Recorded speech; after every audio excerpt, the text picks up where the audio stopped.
ప్రతి ఒక్కరికి ఒక రోజొస్తది. ఆ రోజు డెమాన్ పవన్‌కి రానే వచ్చింది. ఇన్ని వీక్స్ హౌస్‌లో డెమాన్‌ని ఒక కోణంలోనే చూసాం. ఈ 2 వీక్స్ డెమాన్‌లో మరొక కోణం చూసాం. ఆ కామెడీ యాంగిల్ గాని, ఆ కాన్ఫిడెన్స్ లెవెల్స్ గాని, ఆ గేమ్స్‌లో పెట్టే ఎఫర్ట్స్ గాని, ఎవ్వరికైనా సరే ఏంట్రా ఇన్నాళ్ళు ఇదంతా మిస్ అయిపోయామా? ఒక 'రీతు' అని ఒక ట్రాక్‌లో ఇరుక్కోవటం వల్ల డెమాన్‌ని వేరే మనిషిని చూడలేకపోయామనిపించింది. ఇప్పుడు ఈరోజు ఎపిసోడ్ అయితే ఓన్లీ డెమాన్ డే. 100కి 100% డెమాన్‌ని ఏ విధంగా చూడాలని ఆడియన్స్ అనుకుంటున్నారో, అది మొత్తం కూడా మనకి నిన్న ఎపిసోడ్ చూస్తే అర్థమవుతది.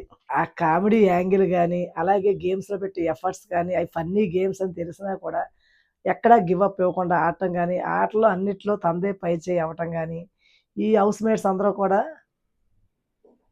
ఒరేయ్! ఈడంతా ఆడేసి మొత్తం లాగేసుకుంటున్నాడురా అని స్టార్స్ వచ్చే విషయంలో గాని, ప్లేయర్ ఆఫ్ ది డే విషయంలో గాని అన్నిట్లో కూడా డెమాన్ 100కి 100% విన్ అయిపోయాడు.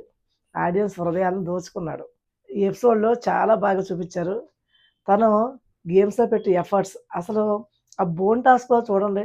కర్రల్లోంచి వెళ్ళటం అంటే చాలా కష్టం అది. అవి గుచ్చుకుంటే, తగిలితే అసలు సలుపే సలుపు. అంత భయంకరమైన బాధ పెడతది. కానీ ఎలా పరిగెట్టి, ఎలా గేమ్ ఆడాడో చూసారు కదా! సంజన గారు ఆ విధంగా తీసుకున్నా కూడా పట్టించుకోలే. నేను మళ్ళీ గెలుచుకుంటాననే కాన్ఫిడెన్స్. అలాగే ఒకసారి బకరా అయ్యాడు కదా! ఆ చెప్పుని విసరటంలో. అప్పుడు పాపం డమాన్ ఫూల్ అయ్యాడని అందరూ ఏడిపించారు. కానీ ఈసారి నవ్వినోళ్ళందరూ కూడా ఇప్పుడు ఆ విధంగా అయ్యారు. నవ్విన నాపచేనే పండుద్దంటారు.